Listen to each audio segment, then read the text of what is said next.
Hello everyone, very good evening and welcome to Byju's Exam Prep. Welcome to our weekly current affairs webinar. So today we're going to discuss around 8 important topics that were in news over the last 1 week. This discussion will help you not just for your prelims, but wherever necessary, I'll try to analyze the topics as well in detail so that these topics which are relevant for mains are also covered. Before we start, we have an announcement. One, of course, is regarding your prelims test series, which is going on. We urge you to take your tests as seriously as possible because you have exactly 3 months left for your prelims exam. This is the best way to practice for the upcoming prelims exam. Apart from this, we have our target prelims, which is a crash course that is starting on our app and as well as on our YouTube channel.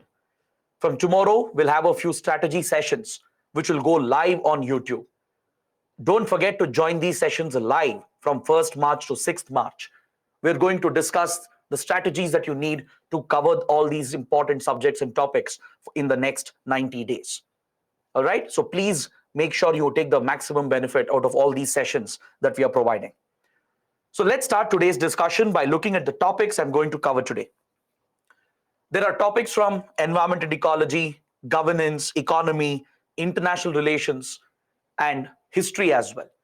So we have a few interesting topics lined up for today. And like I said, some topics are very relevant for your prelims, but there are some topics which needs a deeper discussion. We need to carry out a comprehensive analysis so that you're thoroughly prepared for these topics for your mains as well. All right. So let's start with the first topic, moon dust coolers and solar radiation management. This is a very, very important topic for environment and ecology. It is relevant for both prelims and as well as for your mains. So let's understand this topic in complete detail. But first, the context. Why was this topic in news? See, last week, a research paper was published in a popular scientific journal. In this research paper, the researchers have proposed an idea to tackle climate change and global warming. They've proposed an idea to tackle global warming. So let's see what is their proposal. Let's understand how this method works. Let's understand the scientific concept behind it and also talk about the pros and cons of using such methods to tackle climate change. According to this proposal, scientists, they want to disperse moon dust, that is dust from the lunar surface, into the outer space surrounding the Earth's atmosphere, particularly in the stratospheric region of the Earth and also beyond the Earth's atmosphere as well, so that we can reflect the solar insolation that we are receiving. The idea is to create a sun shield or a solar shield by using lunar dust, dust from the surface of the moon. This will help in absorbing and deflecting a part of the solar radiation, thus helping in slowing down global warming. Now, this theory might sound a little futuristic. It might sound like the stuff of sci-fi movies, right? But trust me, this is a theoretical field. There is an entire dedicated field for this, which is called geoengineering. It's also known as climate engineering. This is the important topic we are going to discuss and understand under this development. Geoengineering or climate engineering refers to long-term changes that we plan to carry out to the Earth's geography, to the physical geography of the Earth, through which we plan to tackle climate change. We plan to tackle global warming. There are a few methods under it, and I'm going to discuss them in detail. Yes, like I said, the very concept of altering the geography of Earth on such a large scale, on a global scale, it sounds a little impractical and unrealistic. But however, theoretically it is possible. There are researchers working on such projects. Governments are backing such initiatives as well, right? So let's see what is the rationale behind this proposal. What is the logic? Now, if you take any major volcanic eruption that we have seen, for example, the Mount Tambora explosion in 1815. In the year 1815, Mount Tambora, which is a volcanic mountain in Indonesia. Okay, this point itself is very important for your prelims. This mountain exploded. There was a massive volcanic eruption in the year 1815. This volcanic eruption caused a lot of devastation, not just to Indonesia, but it had a global impact. The global climate was affected because this volcano released so much sulfur and aerosols and other particulate matter into the atmosphere that it got lodged in the higher reaches of the atmosphere, specifically in the stratosphere and above. These sulfur particles, aerosols, and other dust particulate matter which was released during this volcanic eruption, it started surrounding the Earth's atmosphere. Wind currents, they dispersed the aerosols and the sulfur dust, and it almost covered the entire atmosphere of the Earth. The next year, that is in 1816, we saw that the summer season was not normal. The summer temperatures had cooled down around the world. It was like a winter. There was a drop in at least 3 degrees Celsius. The global average temperature dropped by 3 degrees Celsius around the world. Now, this was the impact of one massive volcano.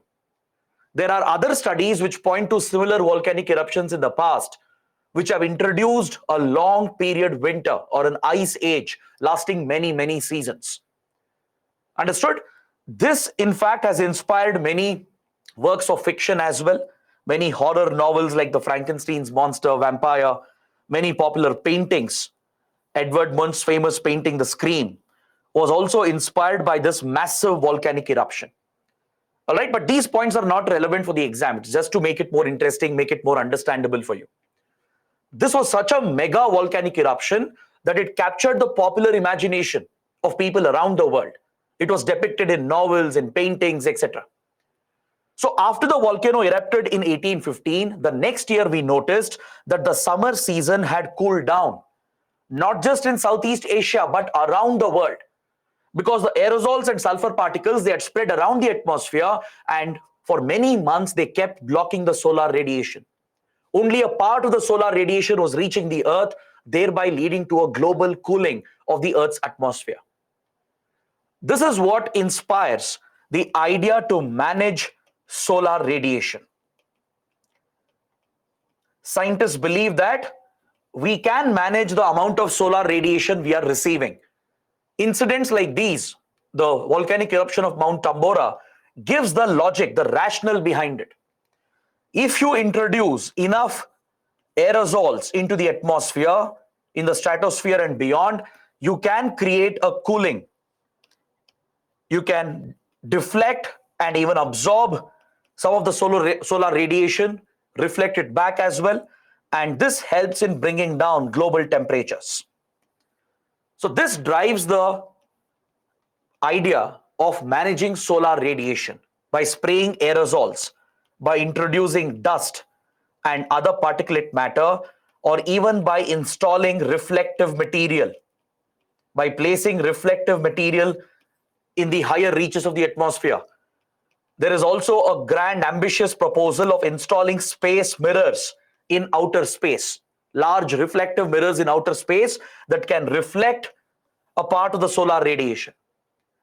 So this is the concept of solar radiation management. Again, like I said, I know it sounds a little futuristic. It sounds like the stuff of sci-fi movies. But trust me, these are projects that scientists are working on. In fact, governments are sponsoring them.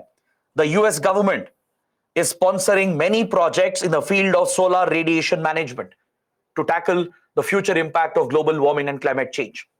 Now, this is where we need to understand a little more about geoengineering or climate engineering. Now that the basic is clear, let me explain this concept in more detail with focus on the mains exam and as well as the prelims exam. Geoengineering or climate engineering, they both mean the same. The whole idea of geoengineering is to engineer the geography of the Earth, to alter or to engineer the geography of the Earth. Is that clear? So by altering the geography of the Earth, The idea is to alter the climate. We are not talking about small term change or medium term or short term change. We are not talking about a localized change. The plan is to carry out a long term change on a global scale. The impact will be on a global scale for the long term, lasting decades and centuries. So it is possible to alter the geography of the earth, to play around with the atmosphere and with the carbon cycle, and it is possible to deal with climate change and global warming, at least theoretically, at least on paper. There are two popular methods under this. One method is carbon dioxide removal. As the name itself indicates, you're going to remove excess carbon. You're going to capture the excess carbon in the atmosphere and remove it from the atmosphere. Basically, you will get rid of the greenhouse gases from the atmosphere by capturing and removing it deliberately. So that is called carbon dioxide removal. The second method under geoengineering is solar radiation management. As we discussed, the idea is to manage the solar radiation which is reaching the atmosphere and the surface of the earth. Now, what's the logic behind this? How does science justify geoengineering? What's the justification? Now, can you tell me what causes global warming? Can you tell me in the comments what causes global warming? GHGs, very good. Greenhouse gases, correct? This includes carbon dioxide, methane, and various other greenhouse gases. These greenhouse gases are naturally present as well in the atmosphere. They're released through natural processes as well, right? For example, like photosynthesis, then volcanic eruptions. They keep releasing greenhouse gases naturally. But we humans, we have accelerated global warming through our industrial activities, through our anthropogenic activities. We have burnt fossil fuels on a large scale. We have used a lot of industrial chemicals, and all our industrial activities, right? All our economic activities, they've released a lot of greenhouse gases over the last 2 centuries. So we have increased the concentration of greenhouse gases in the atmosphere. Do you agree? What do these greenhouse gases do? Greenhouse gases have a natural ability to trap heat. Greenhouse gases are essential for Earth to survive, for life to survive on Earth. In order to maintain the ideal temperature on Earth, the naturally present greenhouse gases were playing a critical role in the atmosphere. But we disturbed this natural equilibrium by introducing more greenhouse gases. We increase the concentration of greenhouse gases. So as a result, more heat is getting trapped. This is what we refer to as global warming, which is altering the climate of the Earth, which is leading to climate change. Because if temperatures rise consistently around the world, obviously all the other processes will undergo a change. It will start melting the glaciers, the polar areas, the sea levels will start to rise, the oceanic currents will start to change, the wind circulation will start to change. So as a result, global weather patterns will get affected. Droughts, floods, cyclones, all these extreme weather events will go up. And this is what we refer to as climate change. Correct? Now, how do you tackle this? Greenhouse gases are one part of the problem. Global warming is being caused by greenhouse gases, by the excess concentration of greenhouse gases that we humans have released. And second, it is the solar radiation which is heating up the atmosphere. Correct? Now, if you're looking to tackle global warming, these are the two parameters that we need to tackle. Either you bring down your greenhouse gas emissions. That is exactly what we are doing through our climate action efforts. Correct? We have a Global Climate Change Convention, the UNFCCC, the UN Framework Convention on Climate Change. And under this, we have the Paris Agreement, which is the current climate agreement that countries are following in order to reduce the consumption of fossil fuels. So on one hand, what are we doing? We are reducing the fossil fuel consumption. We are switching to clean energy, clean and renewable energy, such as solar, wind, nuclear, etc.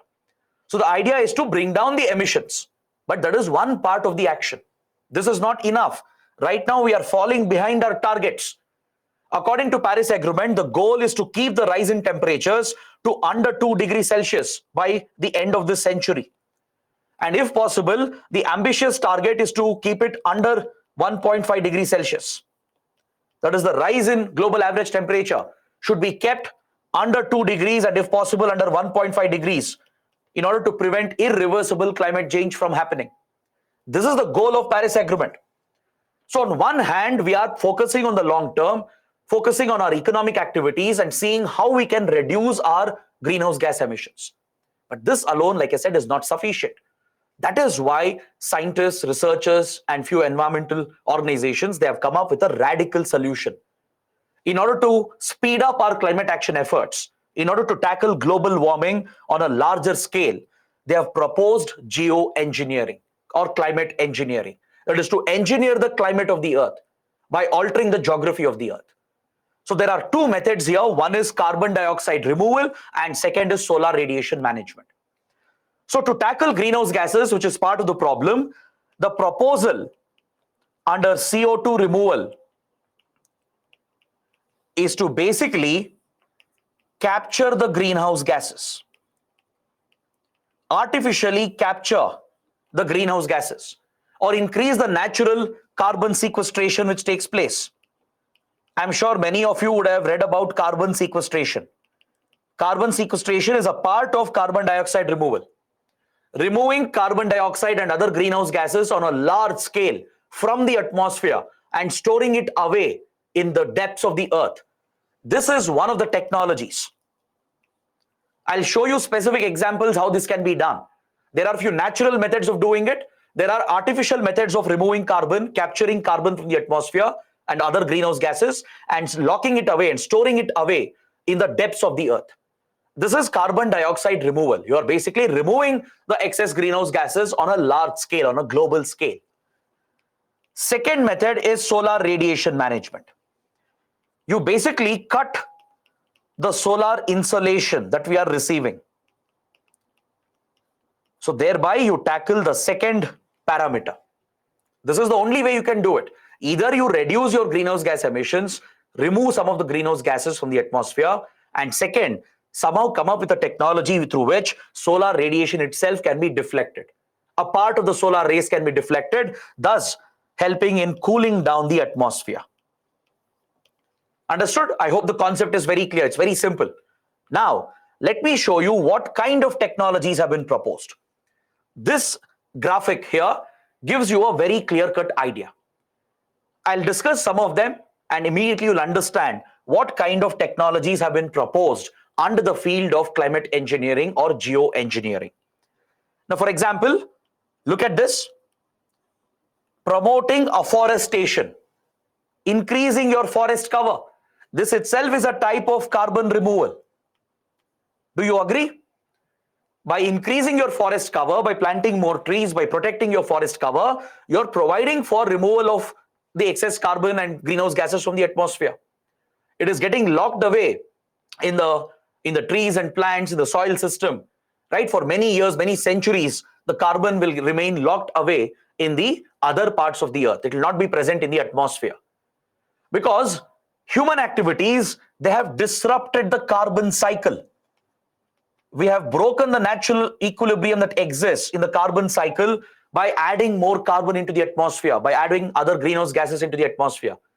Now, if you can remove that, if you can take away some of that carbon, remove some of those emissions, automatically you can tackle global warming on a global scale. So one solution is large-scale afforestation. But here, there are some radical solutions which are suggested within carbon sequestration. For example, genetically engineered crops, which are better in capturing carbon and storing the carbon away. Genetically, you can alter the plants. You can grow such crops around the world which have deeper roots, which have better ability to capture carbon, synthesize it, and push it deep into the earth. This is one of the proposed ideas. The other idea is to genetically engineer crops which are reflective in nature. create crops which can reflect a part of the sunlight. Is that clear?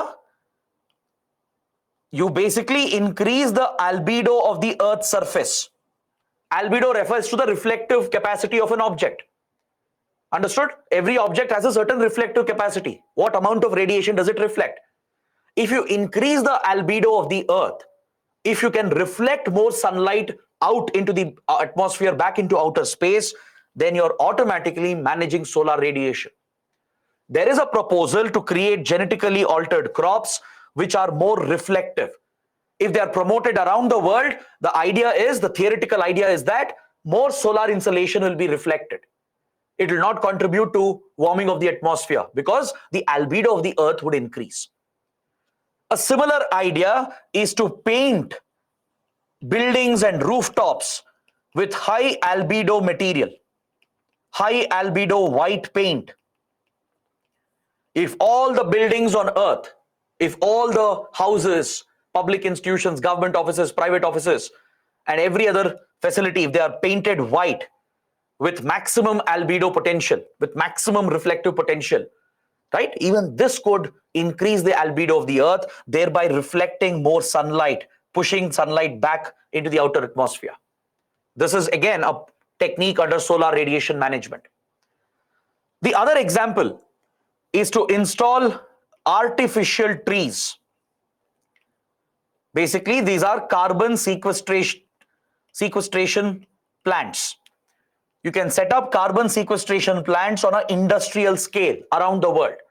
You can create these air filters and machines which can capture carbon and greenhouse gases from the atmosphere and push it down into the depths of the Earth, keep it locked away in all the petroleum gas fields that we have that are located many kilometers in the subterranean region of the Earth. So carbon remains locked away here for centuries together before it is released back into the atmosphere.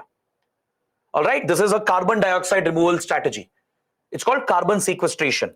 You basically set up these large industrial plants which can remove the excess carbon and it can push this carbon into the depths of the Earth. Similarly, another idea is to fertilize the oceans. Carry out iron fertilization of the oceans to increase algal growth. Promote the growth of algae on a global scale by fertilizing the oceans with iron. If you have more algae, what happens? Photosynthesis increases. So more carbon is captured in the sea. It is kept locked away in the sea. Another way of driving natural carbon sequestration. Another technology is to install mist creating vessels in the sea on a global scale. It will take sea water, it will take the saline water which is filled with salt, and these machines will have the ability to convert the salt into a mist form, to convert the saline water into a mist form which is introduced into the atmosphere. And when this goes on to form clouds, these clouds would be more whiter in color. It will have greater albedo. It will have more reflective capacity. Similarly, there are aerosols that are available which you can spray into the atmosphere, which can also help in forming more whiter clouds with higher albedo. So, as a result, you can reflect more solar radiation out into the atmosphere by increasing the albedo of the Earth. Another radical proposal is to install space mirrors in outer orbits. To place large mirrors, gigantic mirrors in the upper reaches of the atmosphere, almost in the outer space, so that it can reflect back solar radiation that's coming in. All right, all these are geoengineering methods that have been proposed. Some of the technologies are already available. For example, carbon sequestration is possible, at least on a small scale. We do have industrial facilities that can remove excess carbon and greenhouse gases and lock them away in the depths of the Earth. The other natural process can be tried out. You can increase algal growth. You can use afforestation, your crops, to increase albedo, to remove more carbon. All these technologies, they are theoretically possible. They are within our reach. We can even start implementing them very soon. The more futuristic technologies, such as installing space mirrors, spraying reflective aerosols. Even this is quite achievable on a large scale. I'm sure many of you would have heard about something called cloud seeding or artificial rain, right? I'm sure all of you would have heard about this. By spraying aerosols in the upper atmosphere, you can induce rainfall. You can create precipitation. You can push the rain-bearing clouds to precipitate and bring rainfall to a desired region. This is one of the methods which is being tried out to increase rainfall in arid, semi-arid regions, right? Even in India, cloud seeding has been experimented with. On similar lines, you can use aircrafts that will spray aerosols, reflective aerosols in the upper atmosphere. Understood? So on similar lines, researchers have proposed this radical concept of launching moon dust or lunar dust into specific points in the outer space called Lagrange points. This is what the researchers have proposed. Their proposal is to kick off lunar dust on the surface of the moon, introduce this into Lagrange points, which is a vital point in the outer space. Lagrange point is a point where the gravitational force between two large celestial bodies cancel out each other. Now imagine this is a celestial body and there's another celestial body here. There will be a point where the gravitational force of both the bodies will cancel out each other. So an object present here, if you place an object at the Lagrange point over here, it will remain over there. It will remain stationary over there. It can maintain its position without falling back towards either of the celestial objects. Because gravity is pulling from both the sides, this is a point where the gravitational force is cancelling out each other. So there are such Lagrange points in our solar system, right? In the surrounding areas of the Earth, and scientists plan to exploit the Lagrange points to place the aerosols and the reflective material at these Lagrange points. In fact, they're already used in space exploration. ISRO, NASA, all the space agencies, they make use of Lagrange points in their space exploration missions. Because if you place a spacecraft here, you can reduce your fuel consumption without firing your engines, right? You can maintain the position if you have stationed a spacecraft in the Lagrange point. This is often used in long-term and long-distance space exploratory missions. So the idea that they have proposed is, let's take lunar dust from the lunar surface, introduce these aerosols into the Lagrange points around the Earth's surface, thereby shielding the Earth from a part of the solar radiation. By blocking and reflecting a part of the solar rays from reaching the atmosphere. This is the radical concept that has been proposed. Now, coming to the other side of the argument. Theoretically, yes, the strategy will work. But what about the consequences? Will there be any adverse consequences? Of course, there will be. First of all, achieving these projects is going to be technically very, very challenging. It's not as easy as we discuss. To discuss and look at this on theory, on paper, it's very easy. But to implement this in reality is going to be extremely challenging from a scientific point of view. There will be a lot of technical challenges to execute this on a large global scale, right? The money involved, the cost involved is going to be exponentially high. And more importantly, there might be devastating environmental and economic consequences. You're essentially playing God. You're altering nature. You're altering the geography of the Earth itself. And of course, there will be a price to pay for this. So this is what has led to concerns, especially about solar radiation management. Solar radiation management as a concept has raised a lot of concerns because, see, there are researches going on around the world. Governments are backing it.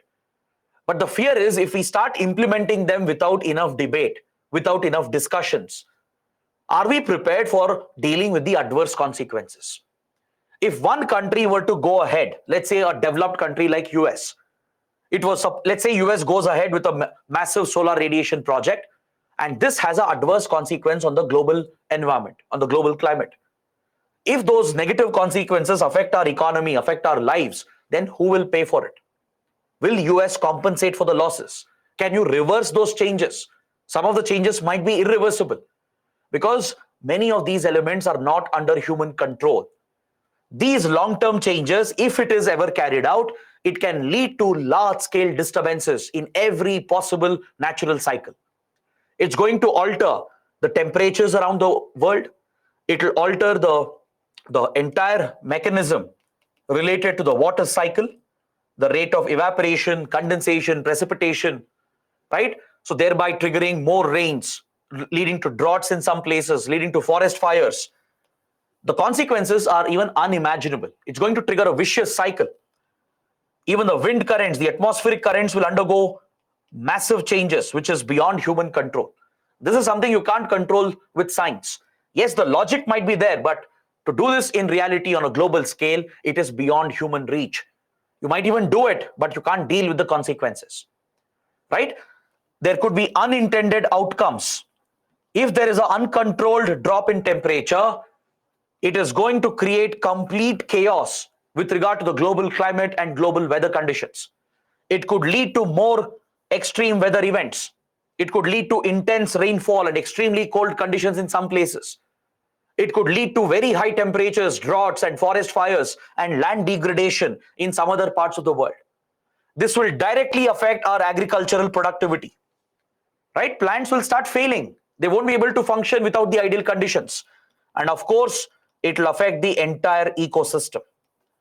All life forms will be drastically affected, including human beings. It could even trigger famines. It could lead to food shortages, trigger diseases, right? You don't even know, we can't even comprehend the kind of consequences that might come up. So that is why there are a lot of concerns about solar radiation management. And also, this technology is being mainly pursued by the global north. It's mainly the developed nations which have the resources and the technology to carry out this research and development. Now, if they were to implement some of these projects on a global scale, and if there is going to be negative consequences, everybody will suffer, including the global south. That includes the poor countries and the developing nations. Now, again, it will bring up the debate between developed countries and developing countries, which has been the dominant debate in the field of climate change. If developed countries, if they're going to act on their own in the future, maybe 30, 50 years down the line, if they execute some of these large-scale projects without consulting other countries, and if there's going to be negative consequences, who will compensate for the poor countries, the developing nations? This raises geopolitical issues as well. All right, this is what you need to understand about this important topic. I hope it's very, very clear. It's a very simple topic. I've tried to cover all the aspects, right? Just focus on the basics. The moment you alter the solar temperature that the earth is receiving, every other process is going to get affected. All right, I see some questions. Let's see. Let's try and answer all the questions.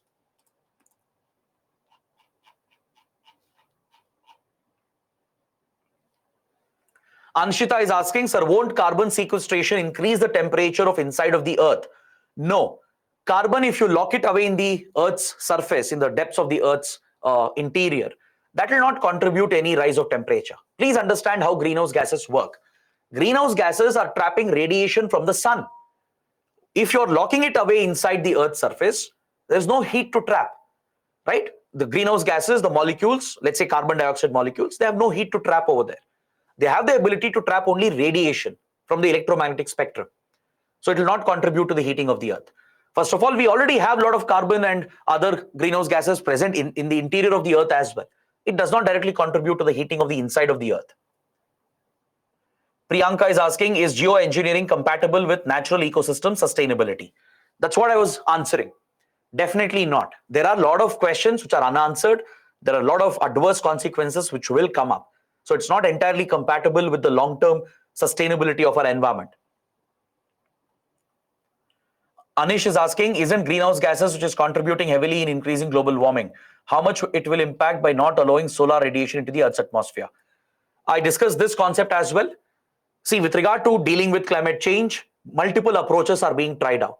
One approach is not enough, right? One approach is to reduce our emissions. That approach alone is not enough.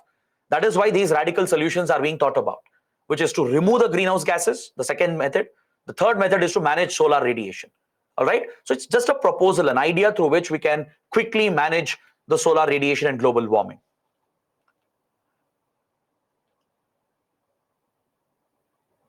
Babul is asking, sir, can you provide examples of reflective crops? See, you don't have any real world reflective crops that are available as of now. It's a proposal. It's an idea which is on paper. Genetic science is progressing towards this specialization. Scientists, researchers, they have suggested the idea of engineering crops with a higher reflective potential. For example, if you look at certain variety of trees, plants, and crops, they do have a waxy layer on them. They do have a slightly higher reflective potential. So engineers, genetic engineers are talking about this, increasing the reflective capacity of the leaves, so that increases the albedo. Sai Mandeep has a similar question. As of now, such crops have not been developed. It is just an idea, just a theoretical idea. Soham is asking, would increase of algae in saline water make it nutrient rich, which could lead to decomposition and reduce oxygen level? Yes, you're absolutely right. If you suddenly increase the algal growth in the seas, even that will have many adverse consequences on the marine environment. Those are the concerns which are there. Those are the concerns which have been brought up. It's going to disrupt the whole marine cycle, right? More algae will alter decomposition. It will alter the food chains as well.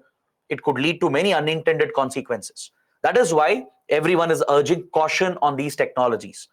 A lot of experts, they suggest these technologies are not workable. It's not viable. It's not environment friendly.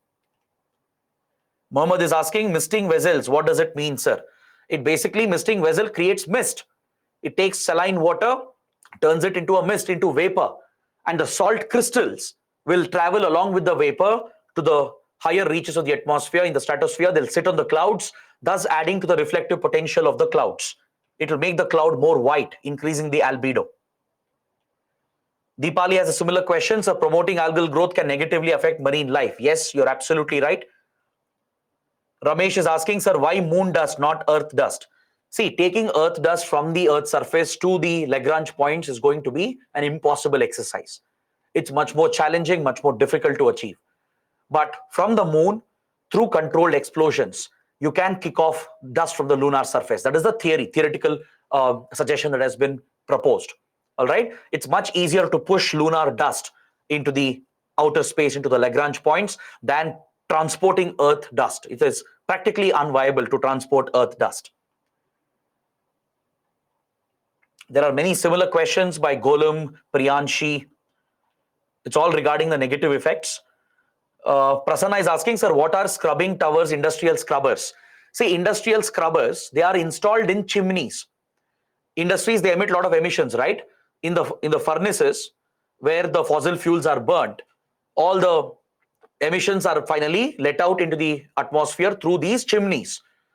So inside of the chimney, there are many technologies available to remove the greenhouse gases, including carbon. Scrubbers are one such component which is added in a chimney. Within the chimney, you can filter out some of the pollutants, some of the greenhouse gas emissions. There are many such technologies available. So in industries, in factories, these are already mandatory. Scrubbers, they basically scrub the emissions, and they have the ability to attract some of the targeted pollutants by creating an opposite charge. For example, that's one of the examples. You can set up a negative charge in the chimney and attract all the positive charge pollutants. You can have very high capacity filters which are installed in the chimneys to absorb and remove some of the emissions and pollutants. So industrial scrubbers are a technology which helps in removing targeted pollutants.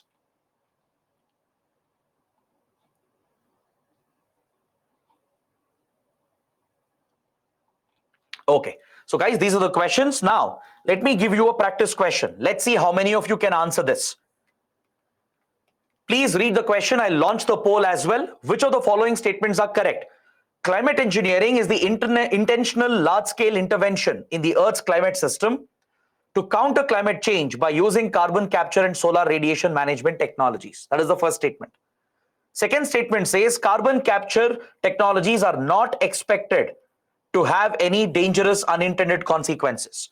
On the other hand, spraying aerosols, even in a small pocket of the stratosphere, will have global consequences that can't fully be quantified at present. Which of the statements are correct? Let me launch the poll. I'll give you 15 seconds to answer the question. We've already read the question, so I think it should be enough to answer this question.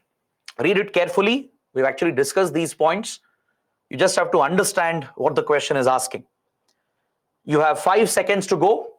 Let's see how many of you get it right. 58% are saying option A. Just 31% have said option C. This is a trick question. I'm so sorry, many of you have got it wrong. Majority of them have got it wrong. Option A is not the right answer. The correct answer is option C. Both 1 and 2, both the statements are correct. First statement is obviously correct. It's just explaining what is climate engineering, right? It is referring to the large scale changes in the Earth's climate system by capturing carbon and by managing solar radiation. So that's absolutely correct, no doubt. Second statement is also correct. As per our current understanding, as per the current scientific evidence that's available, carbon capture technologies will not have any large-scale unintended consequences. If we were to remove excess carbon, store it away, lock it away in the Earth's surface, it is unlikely to have any large-scale negative consequences. However, even one small solar radiation management project implemented in one part of the world can have a devastating global impact. We don't fully understand the dynamics at play. This is beyond human capacity as of now, right? If you try to alter solar radiation reaching the Earth, you never know what is going to be the consequences. No individual, no institution can predict the consequences. We can't even control those processes. It is beyond human control. So the second statement is absolutely correct. All right. So both the statements are right. Option C is the right answer. Now, this is where you need conceptual clarity. These are the kind of conceptual questions UPSC is going to ask you in prelims.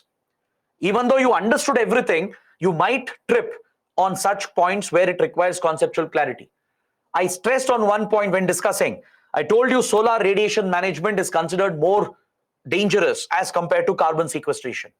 If you paid attention to that point, you would have probably guessed that the second statement is also correct. Understood? Now let's move on to the second topic. The second topic is more relevant for your mains exam compared to your prelims. I'm not saying it's not needed for prelims, but it is more a mains oriented topic. It's related to menstrual leave policy in India. This topic has been trending in the last 7 to 10 days in India and around the world, because recently Spain became the first European country to introduce menstrual leave. Through a law, Spain has introduced a law to make it mandatory for companies, government offices to provide mandatory menstrual leave to women so that they can take rest. They can rest for 1 or 2 days without bothering about work, without bothering about losing their pay. It's going to be a paid leave in order to account for the unique physiological circumstances that women suffer from. The topic of menstruation in itself is a delicate topic, right? Especially in sensitive orthodox societies where religion is given very high priority, where there is belief in superstition. There's a lot of taboo associated with the natural process of menstruation. I'm sure many of you would have seen this in India as well, in rural India, even in urban India, in your households as well. You would have experienced this, right? You would have seen the female members of your family being kept aside, being ostracized, right? Being asked not to enter places of worship, being asked not to take part in any ceremonies, being asked not to enter the kitchen, not to cook food. This is blind superstition. It is all driven by orthodoxy and religious conservative ideologies. This is seen not just in India, but around the world. Even in Western democracies, there is a taboo, there is a stigma, there is superstition associated with menstruation. Menstruation is a natural process. It's a natural biological, physiological process, right? The very root, the very origin of the birth process. Now, how do you deal with this? How do you protect women? Ensure that their basic rights are guaranteed in a modern society, right? Because studies have shown that women, at least majority of them, they go through unbearable pain for 1 or 2 days a month when they are menstruating, which almost makes them incapacitated. They go through a lot of mood swings, hormonal changes. They will suffer from stomach cramps, abdominal cramps, and the pain is unbearable for some of them, and every month for 1 or 2 days they almost become incapacitated, and yet they'll be forced to work in the household or go to offices, attend schools, attend colleges. For many of them this might be very challenging, very difficult. That is why there is a debate from many years to mandatorily provide menstrual leave through a law. All right. In India, this topic was recently brought up because a lawyer, a student activist, approached the Supreme Court of India asking for directions to the government to introduce a menstrual policy through a legal framework where mandatory leave can be provided for 1 or 2 days, either paid leave or semi-paid leave, not just for working women, but even for students, for girl students who attend schools and colleges, right? Because see, during the time of menstruation, especially if you look at schools and colleges, the girls, they face a lot of stigma again, a lot of hesitation to attend the classes. They're forced to attend because there's a lot of stigma, a lot of taboo surrounding it, right? They always fear that they might be teased, they might be harassed in the schools. So there is a certain logic to provide leave on these days so that they can rest at home, and this is a basic courtesy as far as the reproductive and sexual rights of women is concerned. All right. There are many countries which have adopted this policy already. We're going to discuss which countries have this in their laws. We'll also discuss the legal framework in India. As of now in India, there is no national law. At the national level, there is no law in India which mandates menstrual leave. That is why this petitioner had approached the Supreme Court, asking the court to direct the government to bring out a policy. But the Supreme Court, which was looking into the issue, said, yes, this is definitely a delicate matter. We understand the suffering that women go through. It's a natural biological process. There should be a policy to provide them paid leave. However, the Supreme Court refused to intervene because this is a policy matter. It's not for the Supreme Court to decide. This requires elaborate discussions in the parliament. This requires elaborate debate within the society. There should be feedback generated from the public as well, right? Because there are adverse consequences of providing menstrual leave as well. On one hand, it serves a good purpose. It allows the women to rest. At the same time, there are some unintended consequences, which I'm going to discuss. So there is opposition against providing menstrual leave. Women activists, women who go through menstruation, they themselves are arguing that menstrual leave is not needed because there are some negative consequences if you provide mandatory leave. Let's see what those are. But first, let's understand what the Supreme Court said. The Supreme Court has directed the petitioner to approach the Ministry of Women and Child Development. The Supreme Court has pushed the petitioner towards the government, and it has given a nudge to the government to think about a policy regarding menstrual leave. All right. Now, if you look at why this policy is needed, as I was suggesting, this is seen as an inherent part of reproductive rights and sexual rights of women. It's seen as integral to gender equality, women empowerment. Right? In any society, there is a lot of gender divide, especially in patriarchal orthodox societies. In India as well, there is a huge gender divide in almost every segment, in every sector, be it in education, healthcare, in workplace, right, in politics. But India has made a lot of progress over the years. For example, in education, we have improved literacy levels amongst women, right? The political participation of women has gone up significantly, both as voters and as well as contesting candidates. Today, you have more elected women representatives in India, right? Even if you look at the healthcare schemes, there are dedicated healthcare schemes that looks after the health and nutritional needs of women, especially pregnant and lactating women. We have many government-sponsored schemes focused on maternity health, infant healthcare, right? Focused on the overall development, nutritious and strong development of the girl child. So there are many government schemes in this regard. We even have the Maternity Benefit Act that provides specific benefits to pregnant women. Recently, we have increased the maternity leave in India. It was just 12 weeks before. All right, this has been increased very significantly in India. So a lot of progress has been made with regard to women empowerment, with regard to achieving that gender equality, with regard to making certain special provisions for women to ensure that they get equal treatment in the society. So this topic is one such topic, whether menstrual leave should be granted or not. All right. That is why there should be a greater debate within the parliament, within the government, in the society, and there needs to be a policy. Studies have shown in Europe, for example, recently a study was conducted.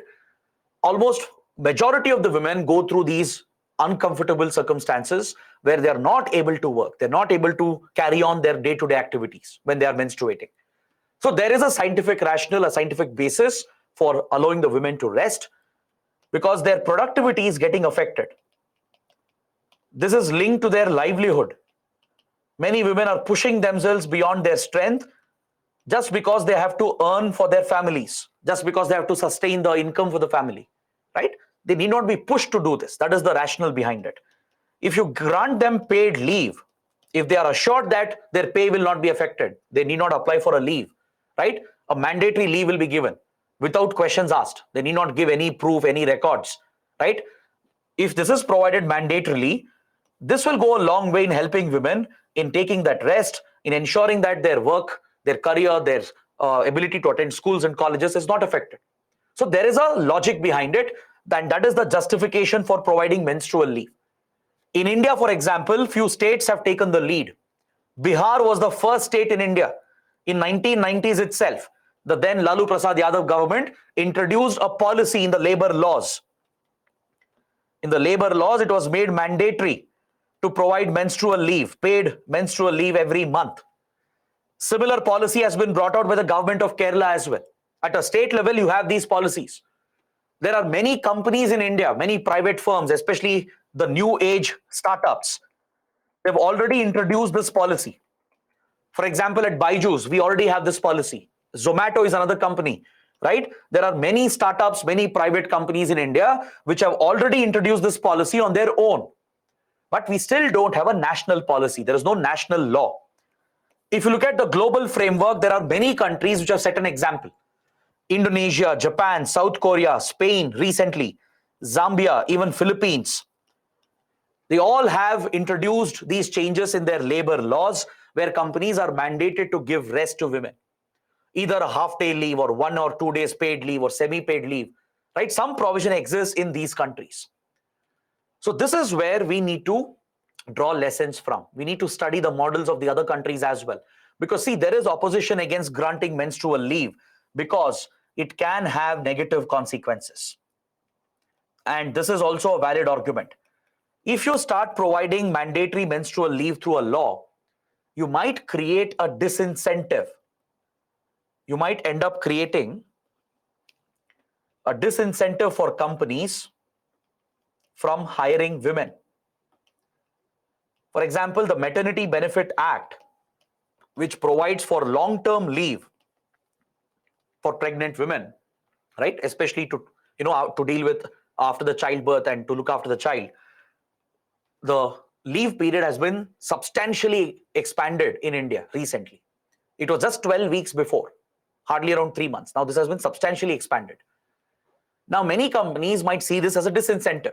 They might see that why should we hire women if we have to incur more cost? Because companies are driven by the profit motive. Maybe large companies might do the right policy. They have the right policies, but smaller companies, medium scale companies, they may not have the financial resources. They'll think instead of hiring women, let's hire all male employees and save some money, get more work done. That might be a thinking, a negative thinking, which might get promoted. So if you're making mandatory menstrual leaves as well every month, right, you're losing a part of your workforce on certain days. And companies might treat this as a disincentive. They might take the wrong message out of this. Many small, medium companies, maybe even some large companies, they may not prefer to hire women. They may not stop it entirely, but a bias will come up. Recruiters, when they're looking to hire, they might start preferring male employees than women employees. This will increase the stigma around menstruation. It will lead to more discrimination against women. You will end up promoting the stereotypes. This is the argument of several activists, including women activists. Many menstruating women, they are against this policy. They don't want this policy to be given. They don't want this extra leave because, one, it places women as a weaker gender. It promotes that stereotype that in a patriarchal society. Second, it might create a wrong trend in the industry where companies might start preferring to hire male employees as compared to female employees.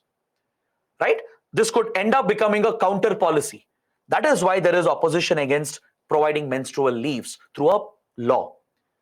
It's better to leave this to the companies and the governments according to these activists. Let them decide on a case-to-case basis instead of having a mandatory law. Right? So it's a debatable topic. There's no right or wrong here. You need to consider all the possibilities. That is why you need a larger debate within the parliament. Parliament and the government are the right institutions to take this policy forward. Understood? This is what you need to know from this important topic, and I want to give you a simple prelims practice question. Since the topic is in news, since it is related to the topic of reproductive rights of women, you might expect a question from Maternity Benefit Act. I want you guys to take this as an exercise. Read more about Maternity Benefit Act. Take this as an assignment from my side. All right? Just read about the provisions of Maternity Benefit Act and just be aware of the key points so you can answer any question. Now look at this practice question. Under this act, which was recently amended, paid maternity leave has been increased to how many weeks? Let me launch the poll. Let's see how many of you can answer this. Let's see how many of you have this basic awareness. Is it 16 weeks, 18 or 26 or 28? I told you that under the previous law, the Maternity Benefit Act of 1961, the paid maternity leave was just 12 weeks. Now this has been substantially increased. Very good. Majority of you have got it right. 52% have said option C. It's been increased to 26 weeks from 12 weeks. It's mandatory for companies right now. They can't use this as an excuse to fire pregnant women. Previously, this has happened in many instances. In many instances, the law was weak. Many companies have misused it. They have fired pregnant women instead of giving them paid maternity leave because they have to pay them salary for 12 weeks. Now it's been increased to 26 weeks, and mandatorily they have to respect the sexual reproductive rights of women. Very strict enforcement has been provided here, thus promoting women empowerment in the country. It's one of the landmark legislations in India, right? So please read a little more about this. Now, we have a set of smaller topics. I would like to take them up one by one. Let's start with the next topic, that is Vostro account, which is relevant for Indian economy. All right. Before that, let's see what questions have come. I'll try to answer a few questions.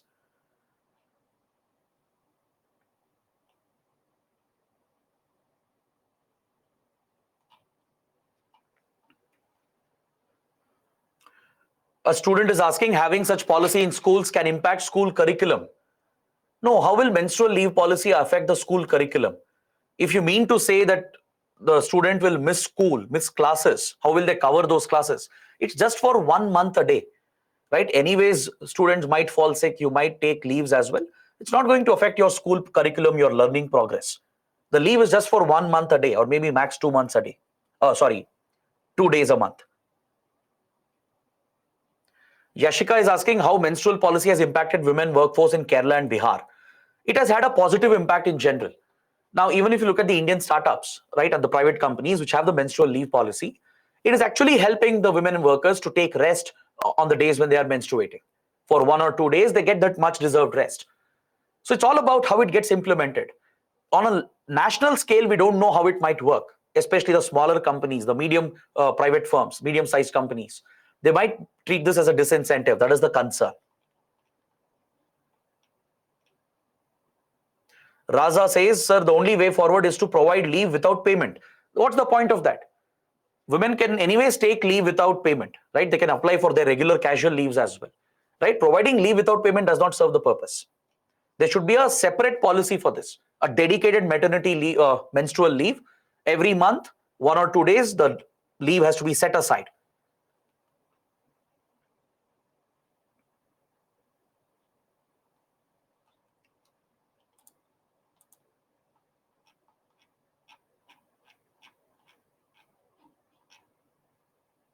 Uday has a very valid point here. Uday says, in our country, many women are not working in the formal sector. Many work in the informal sector. How about them?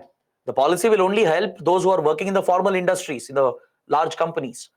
How about street vendors? How about housewives who keep working day in and day out? How about women in rural areas who keep working in the house and as well as in the agricultural field? The policy will not apply for them, right? So that is a very valid question. That is what the government, the parliament has to debate. Okay. Now let's go to the next topic, Vostro account. It's very important for your prelims. It's a prelim specific topic. It was in news because the Reserve Bank of India, the RBI, has allowed Russian banks to open a Vostro account with Indian partner banks. Around 20 Russian banks have been selected. It's part of an agreement between the government of India and government of Russia. This arrangement is being created to bypass the economic sanctions that Western countries have placed on Russia. I'm sure all of you know about this. We have covered this in many previous sessions. Since Russia started interfering in Ukraine, since it annexed Crimea, and since it went to war and invaded Ukraine last year, Russia has been targeted with Western sanctions since 2014. Now the sanctions have been increased from last year after the war began, so it's become very hard to transact with Russian companies. As you know, India is a major buyer of Russian oil and gas, and we are not able to pay for the Russian oil and gas supplies. The payment has become a problem because the sanctions target the dollar-denominated system. The US dollar is the global reserve currency, right? Most payments are foreign transactions are handled through the dollar-denominated system. These payment routes are blocked entirely because of the sanctions that have been placed. So we are working out alternate payment routes. We're trying to put in place alternate payment routes so India can continue purchasing oil and gas from Russia while paying for these imports. That is why Vostro accounts have been opened. So you need to know what is a Vostro account. How is it different? How does it help us to bypass the sanctions? That is what you need to know. So this is a slightly technical topic. You need not go in depth. You need not go into the complete complexities of banking and finance here. You just need to understand. You should have a common man's understanding of what is a Vostro account. How is it different from a regular bank account? What purpose does it serve? All right. These basic points are enough to answer any prelims question. This Vostro account, it basically refers to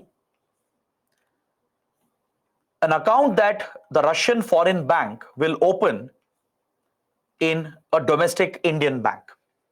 The Russian banks which have been selected, they will tie up with their partner banks in India. They'll open a bank account here in India with this Indian domestic bank, and the account will be denominated in the domestic bank's currency. That is, in this case, it will be denominated in Indian rupees. All right. Let me give you a basic explanation of how this works, and it becomes very simple after this. Now we are procuring a lot of oil and gas from Russia. Currently, we are not paying Russia. We're not able to pay. We have tried some alternate routes. We tried using UAE dirhams. We used the dirhams of the UAE to pay for Russia by bypassing the American sanctions. We tried making ruble-based payments using Russian currency itself. But all the routes are becoming difficult. Day by day, the sanctions are becoming stricter. All the routes are getting blocked. Now, the simplest way is to pay in Indian rupees. But the problem with Indian rupee is that Indian rupee has no validity outside of our country. In economics, you would have studied, Indian rupee is not fully convertible, right? Our rupee is only partially convertible. Only if it's fully convertible, it will be accepted as a global currency. You can use it for foreign transactions, like euro, for example, right? The Japanese currency. They have global validity. They are fully convertible. The US dollar, of course, which is the primary global reserve currency. But Indian rupee does not have that status as of now. We have not provided for full capital account convertibility. So for Russia, if you pay in rupees, it is useless for Russian companies. What will they do with Indian rupees outside of India, right? It has no value. So the arrangement is very, very simple. Now let's say there is a Russian company A, which is selling oil to India. All right. So to pay for this Russian company, let's say it is Gazprom, or just call it company A. It's a Russian company. All right. So in India, let's say ONGC is importing the oil and gas. ONGC is not able to pay for Gazprom right now. So what do we do? We will tie up with a Russian bank. A Russian bank will open a Vostro account with an Indian bank in India. It will be located in India, in an Indian branch. Now ONGC will pay the money. It will deposit the money in rupees. Hypothetically, let's say 10 crore rupees has to be paid. All right. So the amount will be deposited by ONGC in the Vostro account. Now Gazprom can use this money, or any other Russian company which is exporting to India, they can make use of these rupees to buy what they want within the Indian market. Or let's say a Russian company is importing some equipment from India, right? Instead of trying to pay India, they can ask the Indian company to draw from this Vostro account where the rupees have already been deposited. Understood? It's a very simple way of transacting. The money does not leave India. It will not reach Russia physically. But Russian companies, they can make use of this bank account, right? It will be opened with multiple banks. Through Russian banks, they can make use of these Vostro accounts where the money has been placed in Indian rupees by Indian companies and the Indian government, and they can draw the rupees, they can purchase what they want. They can settle the payments with India in Indian rupees itself. This is a simple way of avoiding the sanctions. All right. These accounts, they are used by domestic banks to facilitate international banking services to their clients who have global banking requirements. It can be put to many different uses as well. Similarly, you can open another account in Russia, right, which becomes a Nostro account. There's something called Vostro and Nostro. I'll show you the differences. So similarly, let's say India wants to transact with Russia. Let's say there is a customer, an individual client, he wants to send some money to Russia. But the Indian bank does not have a branch in Russia. There is no way we can send the money. So the Indian bank might have opened a Nostro account. For Russia, it becomes a Nostro account. But for us, it's a Vostro account. They both essentially mean the same, but depending on where you're looking at it from, it becomes Vostro or Nostro. In this case, Russian banks are opening a Vostro account in India. All right. If similarly, Indian banks were to open an account in Russian banks, which is located in Russia, it becomes a Vostro account for Indian banks. But for them, it's a Nostro account. These accounts that the Russian banks are opening here becomes a Nostro account for us. It's a Vostro account for them. All right. Because these terms are based on Latin terms, Vostro and Nostro. Nostro means ours. Vostro means yours. That's the literal translation. In a Vostro account, basically, the bank is holding this account on behalf of another bank. The Indian partner bank, let's say State Bank of India. State Bank of India has opened an account in an Indian branch, which is denominated in Indian rupees. But this account is in the name of a Russian bank. All right. So it becomes your account. It is a Russian account in an Indian bank. From our perspective, right, it's a Vostro account. When you look at it, it becomes a Vostro account. For Russians, it becomes a Nostro account. It's the same. It's their account in India and vice versa. Similarly, Indian banks can open accounts with Russian banks in Russia, transact with Russian rubles. This facility can be shared with other banks. Now, let's say ICICI and SBI can enter into an arrangement. They can have simply one account, one Vostro account in Russia, and using that account, all the Indian banks can carry out transactions. The other banks will settle the payments. They will settle it at a later point, right? So such cross-border transactions, foreign transactions can be enabled by opening these Vostro and Nostro accounts. Understood? That's why I said, don't go into the banking details. The banking terminologies, the complex details are not needed. Trust me, UPSC will not go there. You should just understand what is the purpose of this account. How does it work? What is the basic operational strategy here? And how does it facilitate international transactions? If you have this basic idea, it is more than sufficient. Look at this example. One more example.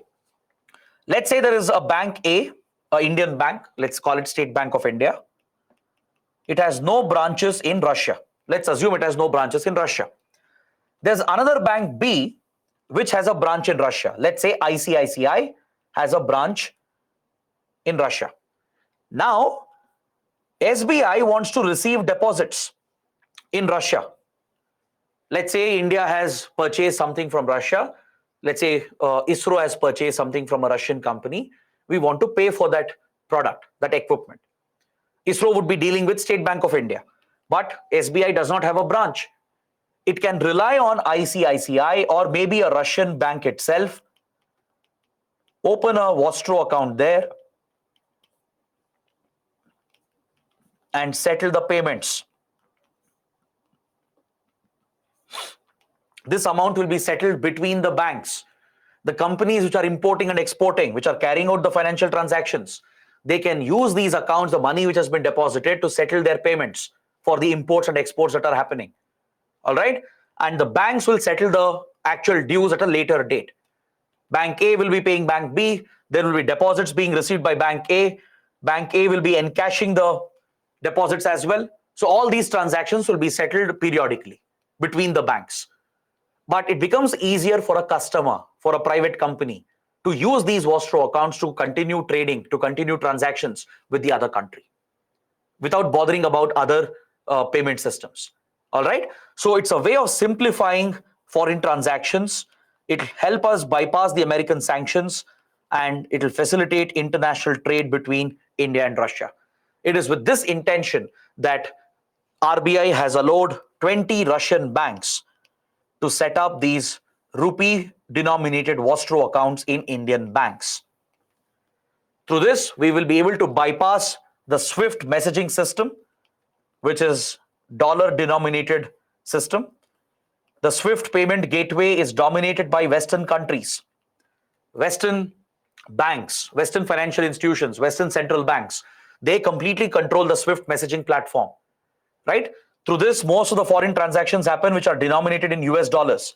This route has been blocked for Russia. No Russian company or Russian bank can transact using the SWIFT payment gateway, which is the most popular international payment gateway. All right? It's a messaging platform between different banks to send messages regarding the foreign wire transactions which are happening. This route has been completely blocked because of the sanctions. Hence, the Vostro account will help Russia and India to continue their bilateral trade without depending on the SWIFT system and the international payment systems.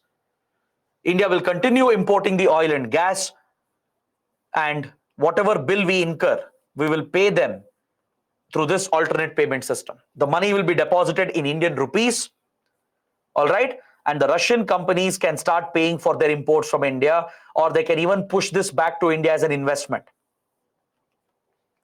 If, let's say, there is a Russian company which is buying something else from India, they can use the money in the Vostro account to settle the payment with the Indian trader from whom they have bought this commodity. Or if, let's say, a Russian company wants to invest in India, it wants to bring FDI into India, it can work with the governments and the banks and push the same amount which is there in the Vostro account as investment into India. So the rupees will remain here. It will not leave anywhere, but it will help in settling the transactions. It will help in settling the trade balance, the import-export balance. All right? It will become easier for the companies and the traders, the exporters and importers. They need not worry about how the payments will happen. Banks will settle this at a later date, right? Some banks, for example, Indian banks will owe some money to the Russian banks will owe money to the Indian banks. They'll settle this, and the money will be paid off to other Indian exporters who are exporting to Russia, or it will be pushed back to India as investments by Russian companies or by the Russian government. So that way, the trade can continue by bypassing the Western economic sanctions. This is what you should know about the Vostro account.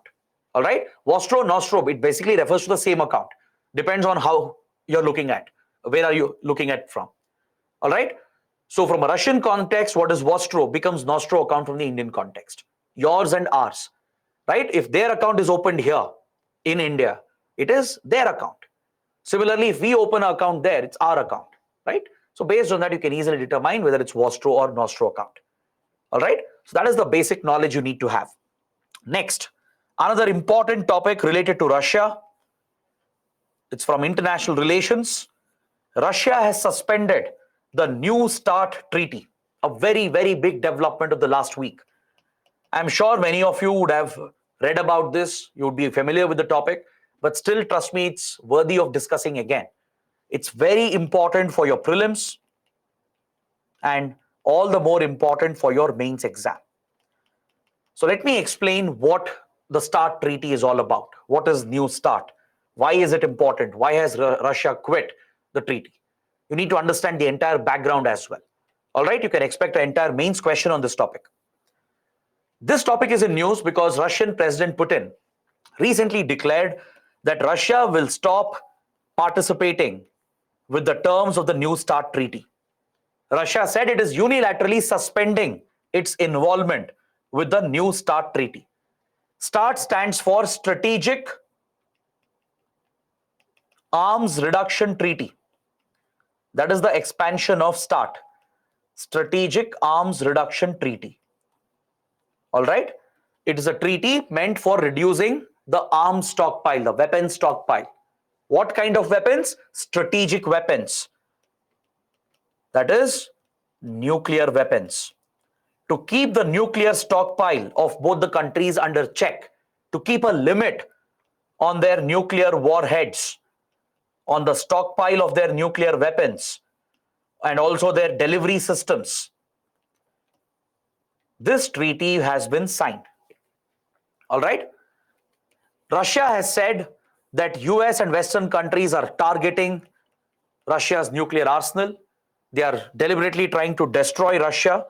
That is why Russia has said that we will not work with the treaty. We'll suspend participation with this treaty because there is a threat from Western countries to Russia's nuclear weapons. This is the rationale, the logic that Russia has provided to unilaterally suspend its involvement with the New START. Now, to understand this, we have to go all the way back to the Cold War period. The Cold War, which was raging between US and Soviet Union from 1950s to 1991. This was a period of intense rivalry and hostility between the two superpowers.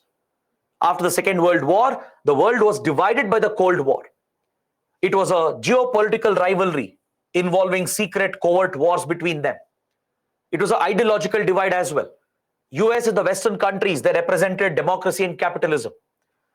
Soviet Union and the Eastern Bloc countries, they represented communism and socialism. So they tried to promote their political economic systems in countries around the world.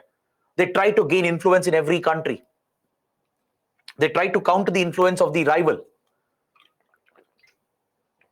For example, in Cuba, in Central America, South America, right, which are actually geographically closer to US, Soviet Union tried to extend its influence. Similarly, US tried to extend its influence in Eastern Europe, in parts of Asia, to surround Russia and to counter Russia.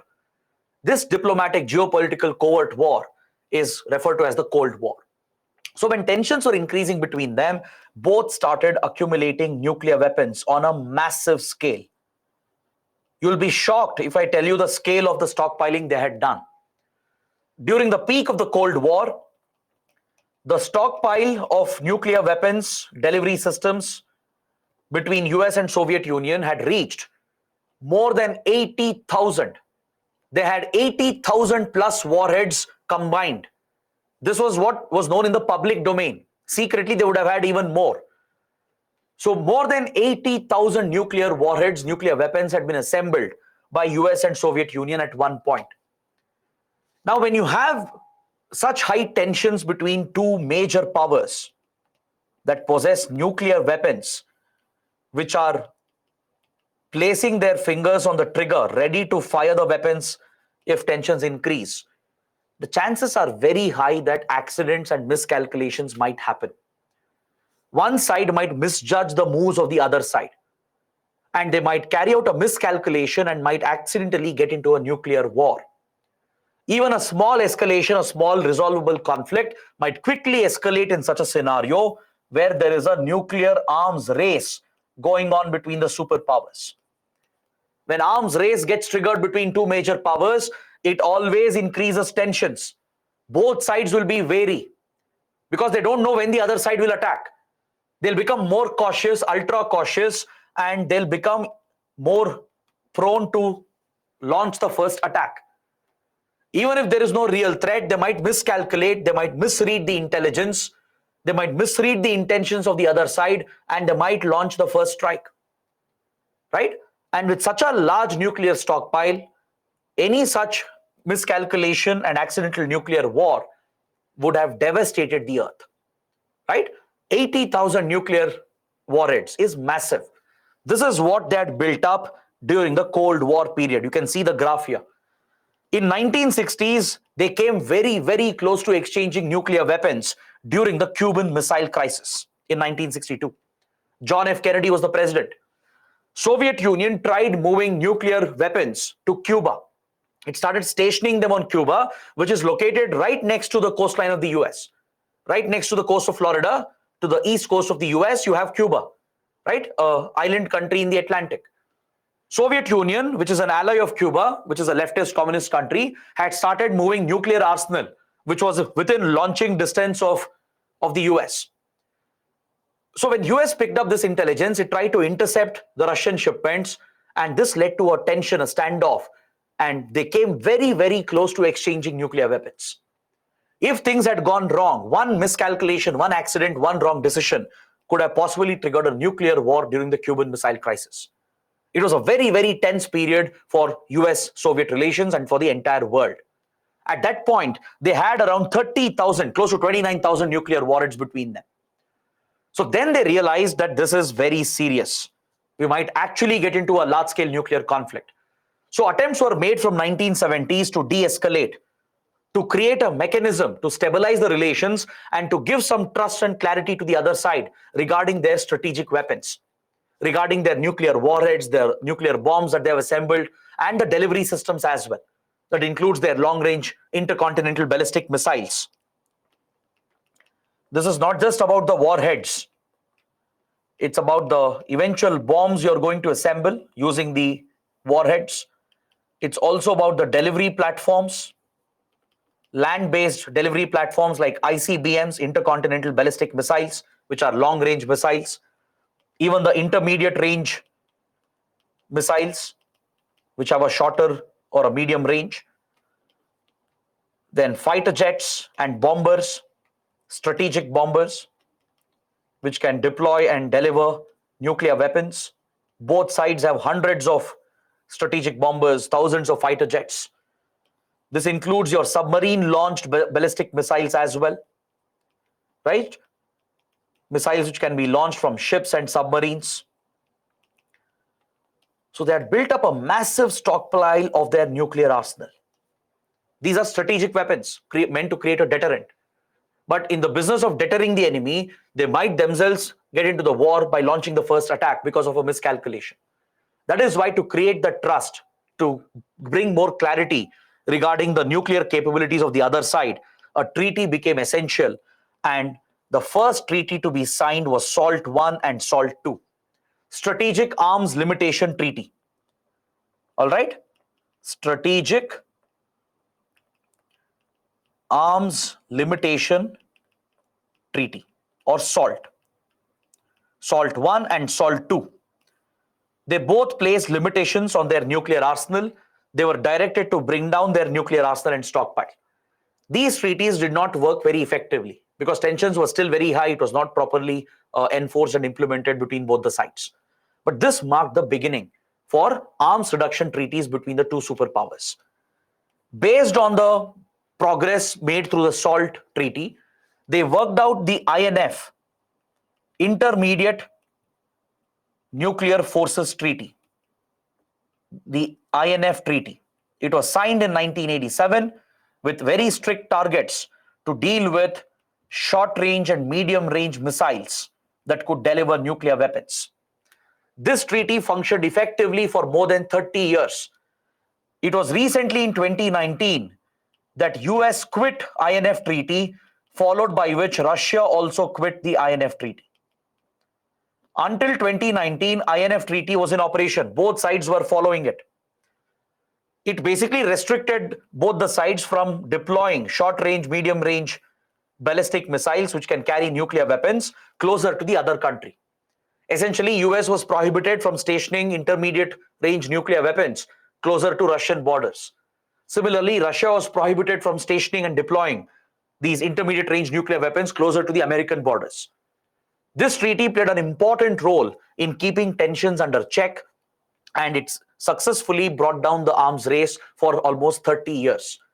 Recently, Donald Trump, when he was the president, he alleged that Russia was not following the terms of the treaty. It was not exchanging information because by then tensions had increased between US and Russia. Plus, Donald Trump said that China is a major threat. China, which is not part of any arms reduction treaty, is expanding its arsenal. For US, China became a top rival along with Russia. These arms reduction treaties have reduced the stockpile of US, keeping in mind its rivalry with Russia. But parallelly, China has gone ahead. It has developed a large nuclear arsenal of itself, which is threatening the American dominance, not just in Asia region, in the Indo-Pacific region, but also around the world. So US decided to compete with China. It got into an arms race with China. That is why Trump quit the INF treaty, because according to INF, US couldn't expand its intermediate range nuclear forces. To compete with China, to compete with this arms race, to achieve parity with China's nuclear arsenal, and to retain its edge, to retain its dominant position in the nuclear world, US broke the INF treaty, quit the treaty altogether, and Russia also has quit the treaty. This treaty does not exist anymore. So the quitting of INF already had raised concerns that it is going to trigger an arms race, because US is looking to accelerate its nuclear weapons program to have an edge over China. Looking at this, China will also further accelerate its nuclear weapons program, thus pushing many other countries to get into this arms race. So another treaty which was playing a critical role here between US and Soviet Union, that is US and Russia, was START Treaty, START 1, that was signed in 1991. START stands for Strategic Arms Reduction Treaty. It basically dealt with ICBMs, long-range ballistic missiles, and strategic bombers that can travel thousands of miles to bomb faraway territories using nuclear weapons. So nuclear warheads and the strategic delivery systems, including long-range delivery platforms, were targeted by the START Treaty. It was signed in 1991 and it was renewed in 1993. START 2 was put in place. So under these treaties, targets were given to both the countries to reduce their stockpile, to bring down their nuclear stockpile, reduce their delivery systems, and these treaties remained in force until 2009. START, the earlier START treaty, START 1 and 2, it was in force until 2009. Another treaty was worked out called Strategic Offensive Reduction Treaty in 2002. It was signed in 2002. It came into effect in 2003. To reduce the offensive capabilities, to use strategic weapons, and to give stricter limits, the START treaty was also signed and it was implemented for a few years. But all these arms reduction treaties lapsed in 2009. INF was the only one which was continuing, right? It was there till 2019. But when START treaty and START expired, US and Russia needed a new treaty to continue their arms reduction, to have that stability in the relationship. That is why the new START was worked out in 2011. The new START treaty was worked out in 2011 with a 10-year period. All right? It was supposed to be in place till 2021. It gave strict targets again to Russia and the US to bring down their nuclear stockpile and the delivery systems, and to have a mechanism where they exchange data, provide for review as well.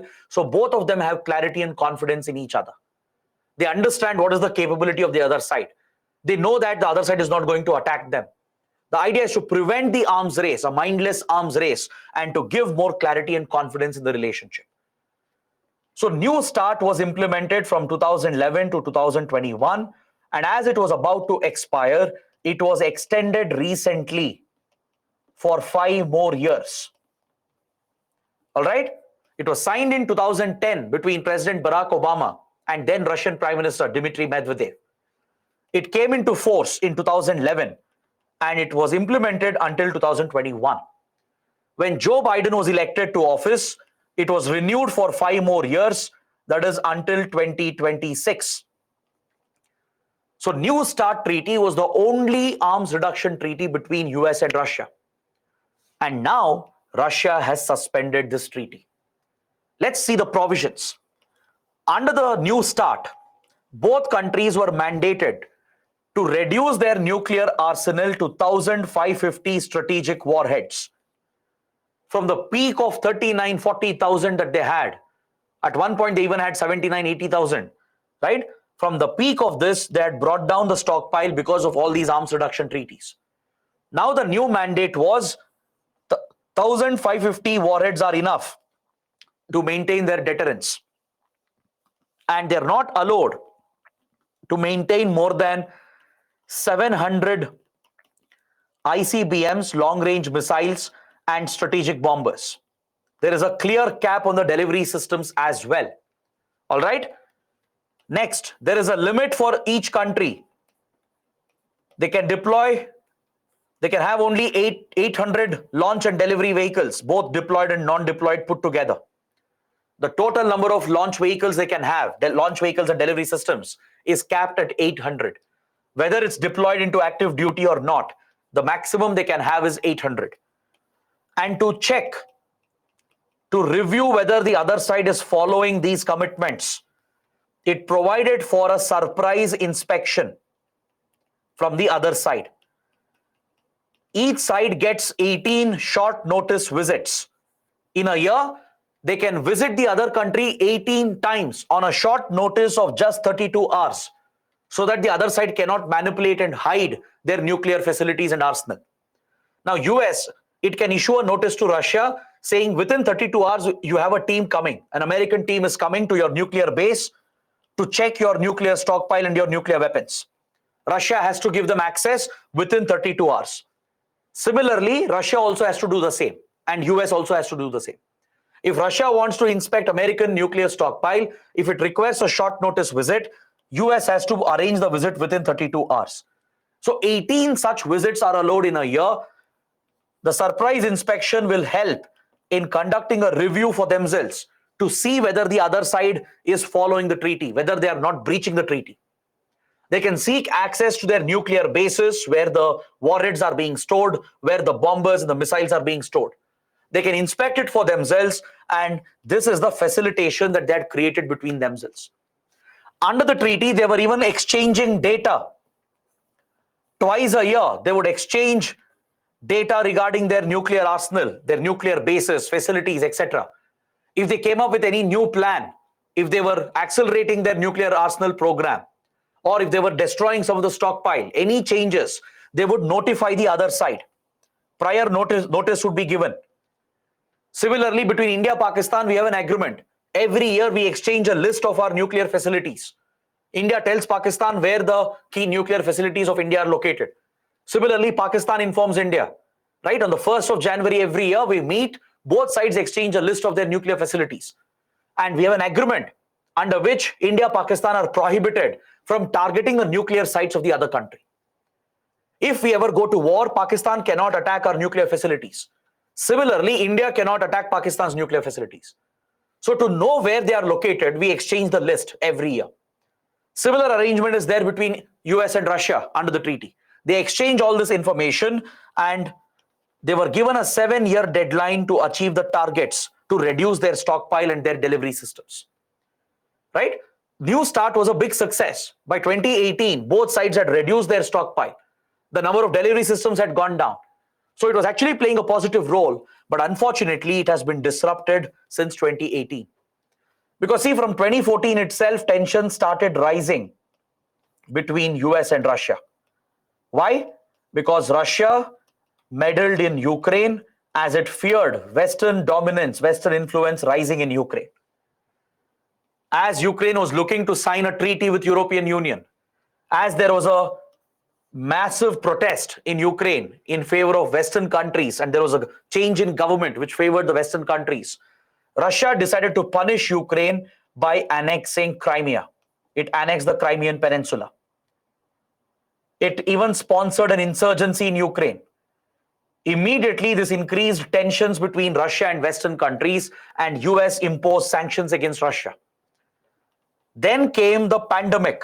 the COVID-19 pandemic, which disrupted the arrangement. Inspections could not happen for almost 2 to 3 years from 2019 to 2022. Inspections were completely suspended because of the pandemic restrictions. No travel was allowed, right? International travel was completely prohibited. Then last year, Russia invaded Ukraine, following which US-Russia relations have broken down, especially after US started supplying military support. It started providing financial support and military support through weapon supply. Russia-US tensions have increased, and now Russia is looking to retaliate. This is probably why Russia has suspended its participation with the New START treaty. Recently, US has started supplying heavy weaponry to Ukraine, including battle tanks, drones, and other heavy ammunition, including multiple launch rocket systems. So Russia is probably sending out a message that if you escalate further, if you support Ukraine further, we are going to break down the nuclear arrangements, thus triggering a new arms race between US and Russia. All right? Russia has also stated that US and NATO countries are trying to use Ukraine to target its nuclear facilities. This is a Russian allegation. This is the justification Putin gave when suspending the treaty. Putin said, recently Ukraine has used drones that were supplied by NATO to target the nuclear facilities of Russia, where strategic bombers of Russia are stationed. This has led Russia to believe that US has a deliberate plan. It is using Ukraine, supplying weapons, drones, and missiles to Ukraine, using Ukraine to target Russia's nuclear facilities. That is the accusation of Russia. All right? Because according to Russia, recently, Ukraine has used NATO drones to target the nuclear bases of Russia. Air bases where strategic bombers are stationed with nuclear warheads have been attacked by using kamikaze drones or suicide drones. These are supplied by NATO countries. So Russia has this suspicion. Russia also has raised a question about other nuclear powers like Britain and France. These are Western countries which are aligned with US. They are NATO members who are also supporting Ukraine. But they have no arms reduction control. They have no limitations on their nuclear stockpile. So Russia's argument is, what about Britain and France? We might have a treaty with US and Russia might be reducing their stockpile. What about Britain and France, which are American allies, which are NATO allies, right? They have no restrictions and their nuclear weapons are obviously targeted at Russia. This is the point that Russia has brought up. Just like US used China as an excuse to quit the INF treaty, similarly, Russia is looking to use these excuses, right? Bring up the question of Britain and France, why they are not under arms control. And using this excuse, Russia has suspended its participation in the New START treaty. All right? Now the concern is, will this trigger an arms race? Experts are saying it may not trigger an arms race immediately because it appears that Russia is just sending out a symbolic message. Because please note down, Russia has not quit the New START treaty. It has not yet quit the New START treaty. It has only suspended its participation, meaning it will not exchange the information. It will not provide the data. It will not allow inspections to happen. All right? Russia has not yet quit the treaty. It has only suspended the treaty. So experts are arguing that this is just a message that Russia is sending out to the US. It's a message that don't meddle in Ukraine. Stop supporting Ukraine. This is our war. If you meddle, we are going to escalate the nuclear tensions. That is the message Russia is trying to send out. However, if Russia were to quit, if US, Russia both break away from New START, it is going to be very dangerous. It has the potential of triggering a global arms race. Without this treaty, this is the only major arms reduction treaty in the world. If the two big superpowers break away from this, US, which will accelerate its nuclear program, it will face competition from China. Because for China, US is the biggest threat. They already have a Cold War going on. US has quit INF treaty as well to compete with China. So if US starts accelerating its nuclear weapons program, China will do the same. If China does this, who will feel threatened? India will feel threatened. India will accelerate its nuclear weapons program to match with China. If India does this, Pakistan will feel threatened, and Pakistan will also accelerate its nuclear weapons program. What about the rogue states like Iran and North Korea? Right? They're illegally developing nuclear weapons and testing them. They could also accelerate their nuclear weapons program. Britain and France, Israel, all these nuclear states might start doing the same, thus triggering a global arms race and thus increasing geopolitical tensions. All right? This is what you need to understand from this important development. It's very, very crucial for your mains. I expect a question here related to the nuclear tensions, the rivalry between US and Russia. This is one of the most important topics for this year. All right. Next, moving on to a few small prelims topics. There are 4 more topics, but smaller ones. We have the Eastern Rajasthan Canal Project. Important from the point of view of environment ecology, geography, etc. Let's see why this project was in news. What is this project all about? Recently, the Madhya Pradesh government has approached the Supreme Court of India asking for a stay order on the construction of this vital project in Eastern Rajasthan. It's called Eastern Rajasthan Canal Project. So let's see what the project is all about. This project was actually proposed many, many decades ago. It was initially conceived in 1950s and the basic construction had started in 1960s. But the project never really took off because of the complexity, because of the political opposition. All right. The idea, the whole purpose of the project is to supply water to the arid regions of Eastern Rajasthan by diverting the surplus water from the Chambal basin, from the Chambal river basin, which extends to neighboring Madhya Pradesh. I am sure all of you know the Chambal river, where it flows through. Take this as one more assignment, one more small exercise. Open a map, identify the route of the Chambal river. Where does it originate? Where does it flow through? Which are its tributaries? What is its catchment area? Just try to figure out these basic points. Take it as a small homework. All right. So the proposed project plans to divert the surplus excess water from the Chambal catchment area towards Eastern Rajasthan through a canal project. All right. It will bring interlinking of these rivers along the Madhya Pradesh-Rajasthan border. The Chambal river, the main channel, will be connected with the Parvati, Kali, Sindh and the other minor rivers and tributaries roughly in this region over here. And the canals will start supplying water. The surplus water will be diverted to provide basic irrigation drinking water facilities to the eastern parts of Rajasthan. This is the whole project. Since it was planned, it has faced a lot of opposition, obviously from Madhya Pradesh. Madhya Pradesh is worried that the diversion of the water could lead to scarcity on its side. The project was approved by the Union Cabinet as well. The Union Cabinet had actually approved the project recently in 2017. The initial required amount was also set aside to execute this ambitious interlinking project. Understood?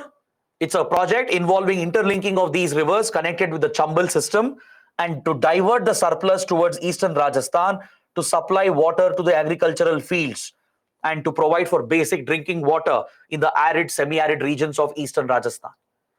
But Madhya Pradesh has raised a controversy. It has raised a question here. It also has environmental concerns. This is valid actually. It's a valid concern because such large interlinking projects can have unintended consequences on the environment and the ecology. It could affect the water flow in the region. It could affect the biodiversity, right? It could have many adverse unintended consequences which are beyond human control again. So that is why the project has faced opposition from some local communities as well. It could lead to displacement of these local communities because many dams will have to be built. Many water barrages and check dams have to be created to hold the water, to divert the water, right? This could lead to submergence of certain areas, submergence of forest areas as well. the water flow could be affected, the ecological flow, the natural flow of the water could be affected, thus affecting the forest and the wildlife. It could affect the groundwater table as well. So there are very serious environmental concerns about this project which have not been addressed. So recently the project was approved by the Union Cabinet. The initial go ahead was given, but since then it has faced stiff opposition of the waters. It's also concerned about the environmental consequences. That is why Madhya Pradesh has approached the Supreme Court challenging the Eastern Rajasthan Canal project. It wants the project to be put on hold. A stay should be given, according to Madhya Pradesh, to consider all the consequences of the project. That is why this important project was in news, and you should know these basics about the canal project and the Chambal River itself. All right. Now, moving on to the next topic, the first synchronized vulture survey in India. Another topic related to environment and ecology. Karnataka, Kerala, and Tamil Nadu, they've announced last week that they're going to conduct the first synchronized vulture survey in starting from February. All right. These three states, they share a very, very important ecosystem. Does anyone know which ecosystem I'm talking about? Can someone tell me in the comments? Which critical ecosystem is shared between these three South Indian states? Does anyone know the answer? Which important ecosystem is shared between them, between Karnataka, Kerala, and Tamil Nadu? Very good. Nilgiris is the right answer. That is the answer I was looking for. The Nilgiri Biosphere Reserve, which includes the Bandipur Nagarhole Tiger Reserve National Park in Karnataka, the Mudumulai Tiger Reserve and National Park in Tamil Nadu, and the Wayanad Wildlife Sanctuary in Kerala. These protected areas come together to form the Nilgiri Biosphere Reserve, one of the most critical ecosystems in India, right? It's in the Western Ghats, obviously. It's part of the Western Ghats. So here the three states have agreed to conduct a synchronized survey. They'll work together and conduct a coordinated survey to estimate the number of vultures found in the wild.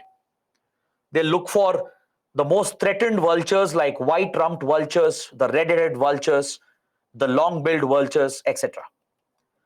Now, why is this topic important? How is it relevant for our exams? It is very, very important because vultures were driven to extinction in India. See, there are many different subspecies of vultures. All right. India was a major habitat for vultures. We had lakhs and lakhs of vultures at one point of time.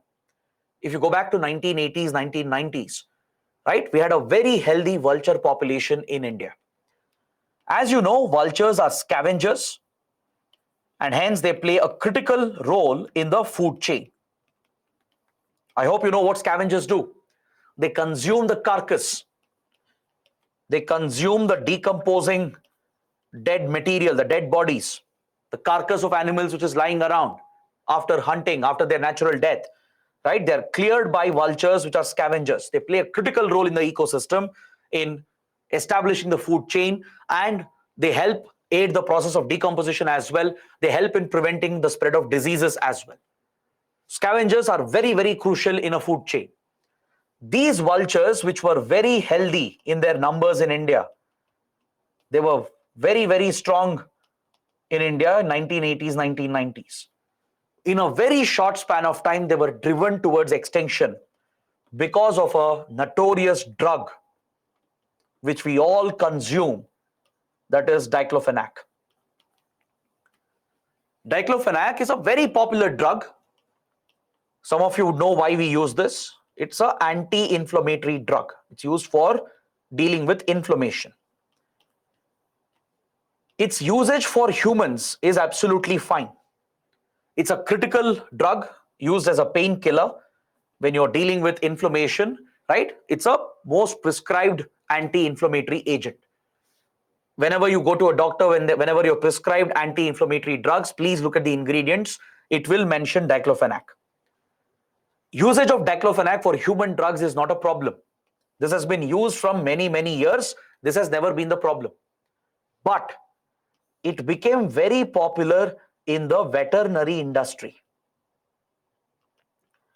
in the veterinary animal husbandry industry, diclofenac was being used on a large scale without understanding the consequences, especially to treat cattle, cows, buffaloes, etc. The problem is diclofenac remains, the residue will remain in the body of the cattle. Once they die, the carcass is disposed of. Usually people don't burn or bury the carcass, they just dispose it off, right? Or even the wild cattle, right? Sometimes they might be treated with diclofenac if they are injured. So once they die or if they are hunted, the carcass is left behind. The carcass will still contain the residue of this notorious drug. The vultures which started feeding on them, they started feeding on them in obviously large numbers. This was toxic to the vultures. It was leading to renal failure amongst vultures. They were not able to break down and digest the components of diclofenac. It was a toxic substance for their renal system. Their kidney system would fail, leading to the death of vultures. All of a sudden, there was a rapid rise in vulture deaths around the country. Exponentially, it increased, and the numbers declined rapidly in India. As it became a popular veterinary drug, as its application became widespread across India's animal husbandry industry, we saw a parallel decline in vulture population. By the time we realized what was happening, it was already too late. Studies later showed that the culprit was diclofenac being used in the veterinary industry. Then the government stepped in. The drug was banned for veterinary purposes. It cannot be used for anti-inflammatory drugs for vets or for animal husbandry industry. Its human usage is allowed because human bodies are disposed scientifically. It's buried or burnt, right? There is a clear disposal. Vultures don't consume human body on a large scale, maybe here and there, but not on a large scale. But animal carcass is getting consumed on a large scale, and if they are having diclofenac as a residue, vultures will consume them and they are going to die. This is what happened in India and in some other countries as well, and hence there was a rapid decline in their population. Especially few species, few subspecies, such as the oriental white-backed vulture, the slender-billed vulture, the long-billed vulture, they're all listed as critically endangered today by the IUCN on its red list. The Egyptian vulture is listed as endangered. Red-headed vulture is critically endangered. These are the most threatened species of vultures. It's better you remember the names of at least the top 5, which are the most threatened, which are listed as critically endangered or as endangered. Understood? That is why vulture surveys are important. There are vulture conservation programs in India today. The Ministry of Environment and Forest at the central level, state governments, the forest departments, they're all paying a lot of attention in the last 20 years to protect and conserve the remaining vulture population in the country, to prevent their extinction. All right? All the necessary measures have been taken. Diclofenac has been banned. More awareness has been spread. There are alternate drugs available today to treat cattle, and efforts are being made to protect the vulture population. That is why surveys are important. Until now, all vulture surveys were separately done by each states. There was no synchronized exercise. This time, for the first time, these 3 states are planning to hold a synchronized vulture survey to estimate the number of vultures found particularly in the Nilgiri belt, which is a crucial ecosystem in the Western Ghats. All right, this is what you should know about this important topic. Next, a small topic from art and culture, Mohiniyattam. According to me, it's another important topic for this year's prelims because a top artist of Mohiniyattam, Kanak Rele, has passed away last week. You can see her in the image here. She was one of the top exponents of this art form. As you all know, Mohiniyattam is a classical dance art form, right? Kanak Rele was a top exponent in the country. She has won multiple awards. She has gained a lot of international recognition as well. Even for your state PCS exams, Kanak Rele might be very important. She was a top exponent of Mohiniyattam. So you might expect an art and culture question on Mohiniyattam in your prelims. You should know in which state is it practiced. What is this art form? What are the features of this dance form? Is there anything unique about it? What's the history behind it? Those basic facts are essential, and I've given all the facts here It's readily available. You just have to go through and remember these facts. Let me take you through this. It's one of the two major classical dance forms that have originated from Kerala. The other popular classical dance form from Kerala is Kathakali. Kathakali is one popular dance form from Kerala. The other one is Mohiniyattam. The word Mohiniyattam, it refers to the feminine form of Lord Vishnu. Mohini refers to the feminine form, the feminine version of Lord Vishnu, right? So Atam is basically play or dance. So it's the dance of Mohini, the dance of the feminine version of Lord Vishnu. This dance form, its traditions, its philosophical structural tradition is built on Bharata Muni's Natya Shastra. It's found in Bharata Muni's Natya Shastra, and it has its root. The style of this dance is rooted in the Lasya style of the Natya Shastra. The Lasya style of Natya Shastra that was brought out by Bharata Muni. All right. According to experts, it has a very big history behind it. It has at least a 7th century old history behind it. Experts believe it's at least 700 years old. And the most unique form about this dance form is that the movements in the dance form is very delicate, very smooth, very elegant movements, as you can see in this image here. There are no sudden, rapid movements in this dance form. All right, the tempo, the way in which the dancer moves here, it's very delicate, very elegant, very soft, glided movements, because it's a more feminine form of dance. Even the facial expressions here are more feminine. That is why this dance form is predominantly practiced by women. Traditionally, Mohiniyattam was practiced only by women in Kerala, whereas Kathakali was traditionally practiced just by men. This was the traditional practice. But in modern times, it has changed. You have women learning Kathakali as well today. You have men practicing Mohiniyattam as well today. That's in modern times. But historically, Mohiniyattam was largely limited to female dancers, whereas Kathakali was limited to male dancers.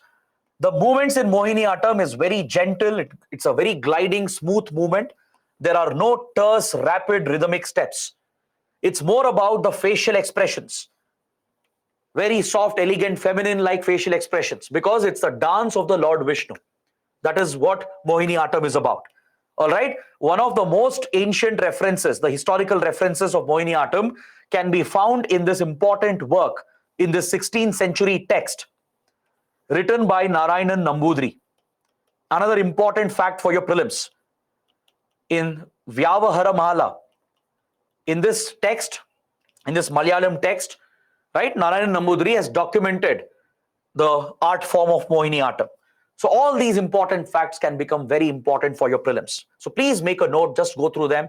You don't have to go beyond this, thus the basic facts are more than sufficient. Now the last topic for today, the Bhimbetka rock shelters, another topic from history. See, UPSC has shown this trend in the last 4 years. Lot of history-based current affairs questions are coming. Now this is quite shocking, right? History is static. How can there be current affairs? Historical places can be in news. Art and culture can be in news. So based on what historical topics are trending, UPSC has been picking prelims question based on it. Understood? That is why if history-based topics are in news, you have to pick it up. That's why I'm focusing on this in current affairs as well in the webinar. In one of the previous sessions as well, I had discussed many history-related topics. So one of the last topics here is the Bhimbetka rock shelters. It was in news because a recent research has confirmed that the fossil which was found at Bhimbetka was not actually a fossil. It was a false alarm. It was actually just an old beehive. Bhimbetka is one of the most important historical sites in India. I'll explain its significance. At this prehistoric site, all right, expert researchers from abroad, archaeologists, paleontologists, they had discovered an object. They thought it was a fossil of an animal called Dickinsonia. It's an ancient extinct animal which is no longer found anywhere in the world. It is believed to have lived on the earth at least 500 million years ago. These fossils of Dickinsonia has been found in many other ancient sites around the world. Bhimbetka is also one of the oldest sites in the world. So archaeologists and experts believed they actually found a fossil of Dickinsonia in India. But further studies, carbon dating and other studies have shown that they were wrong. It was just a false alert. It was some old beehive. You can see the marking here. It was just an old beehive. The wax samples have been detected. It has been carbon dated. It's a more recent beehive dating back to a few years ago. It's not a fossil. That is why the topic is in news. So what is Bhimbetka? Why is it important? The Bhimbetka rock shelters located in Madhya Pradesh, in the Raisen district of Madhya Pradesh, it is a UNESCO World Heritage Site. It is a prehistoric archaeological site in India dating back to the Paleolithic Mesolithic period. All right? It provides evidence regarding human life in the Indian subcontinent dating back to the Stone Age. It helps us understand how humans have evolved, how the Indian civilization has evolved. How did we move from being hunter-gatherers, nomads, to settled agriculture-based societies? From there, how did we become civilized modern societies? How did this human transition, human evolution happen? The evidence can be found in such ancient prehistoric rock shelters. Bhimbetka is known for its cave paintings. It gives us an insight into the life, the social structure, the political structure of that era, the economic structure, the life of that period, right? It's a very important site as far as archaeological studies are concerned. That is why you should know these basic details about Bhimbetka rock shelters in Madhya Pradesh. Understood? So with this, I conclude my discussion for today.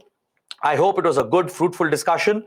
Let me take some questions. Let me clear all your doubts. And after that, we can close the session for today. In the meantime, do let me know how the session went. I'll go through all your comments. I hope it was good. I hope it was beneficial. Now, please go back and revise. There are a few more important points that I've added in the slides, right? Of course, everything can't be read out. We simply can't read out the slides. That will not serve any purpose. The whole idea is to discuss these topics comprehensively, both from a prelims and mains point of view, right? So we are focused more on the analysis and the important facts. Now, take the PPTs, revise again, go through them, do a little bit of extra reading if you have the time, right? Take some additional points, complete the assignment I gave you so that you cover these 8 topics thoroughly. You don't have to revisit them again. Once you do it, it's just about revision. And trust me, these topics can be very important for your exams. All right. Now let's see what doubts, what questions are left. I'll take some of them.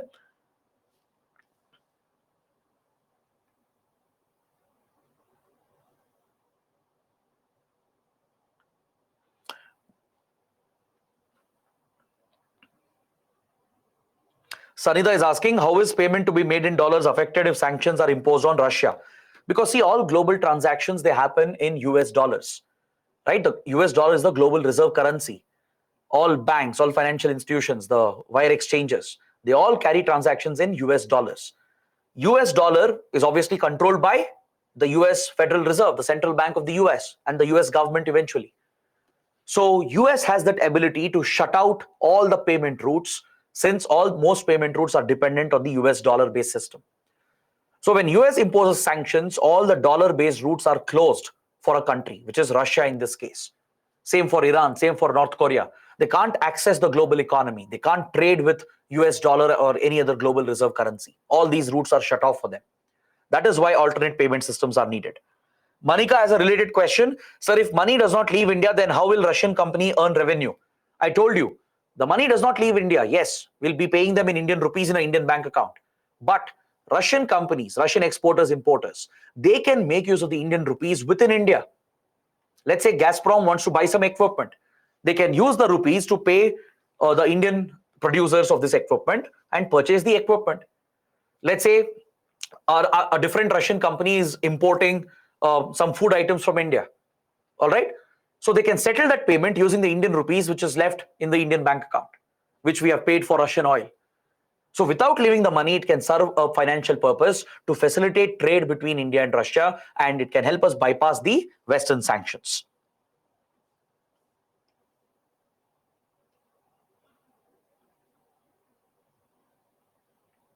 Deepali is asking, sir, how will trade deficits be managed in this setup? Russia may be importing more than India. What if there is excess amount of rupees? Of course, every year you can't settle this in an exact way. You can't say that there will be a perfect settlement. There will be a deficit, there will be a surplus. This is something we'll figure out as we go forward. We have to see how long the war will continue, how long the sanctions will continue, how long India-Russia will keep up the trade relationship. Of course, there will be a deficit and a surplus, deficit for one country, surplus for another country. This is something we'll take care of in the future.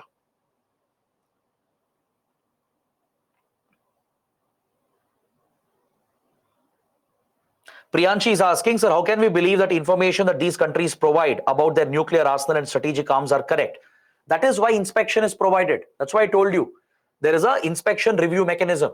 US inspectors can visit Russia, Russian inspectors can visit US. The two on short notice within 32 hours.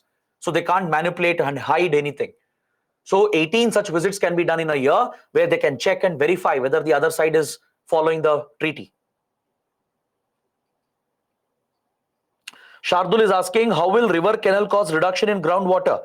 See, if river water is diverted, obviously the seepage of the water into the ground table gets reduced. Right? Traditionally, if there is a drainage channel, water is flowing through particular streams. If you stop the flow and divert it into a different direction, right, the groundwater seepage which was happening normally gets affected. There is no water flowing through. So the groundwater table will also see changes, adverse changes, which might affect the local communities.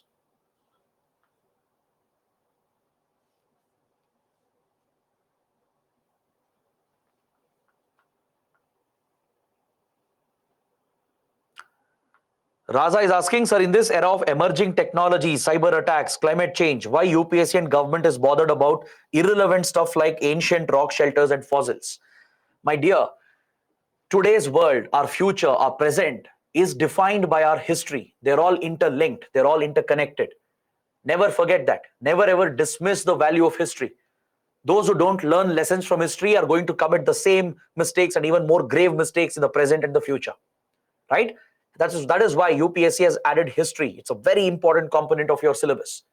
Never undermine the importance of history, be it ancient history relating to fossils, right, or be it modern history. They all hold valuable lessons.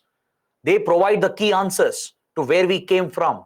How did the society evolve? I explained that point. That is why I explained the point. Why are these rock shelters so important? Right? It is important because it gives us evidence about the Indian civilization.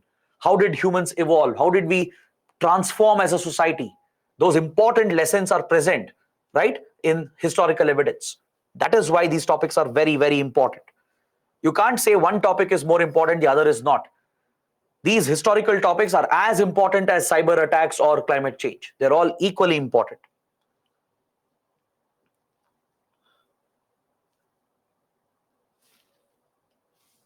Gautam says cabinet has approved the Rajasthan Canal project. Even environment impact assessment has been done, but why Madhya Pradesh government has gone to Supreme Court? That's because Madhya Pradesh has felt its concerns has not been addressed. Right? Madhya Pradesh feels that the project will divert water, lead to water shortage with environmental consequences, which will affect the local population. So since it hasn't got the demands met from the central government and the Rajasthan government, the only option is to go to the Supreme Court. That's what Madhya Pradesh has done.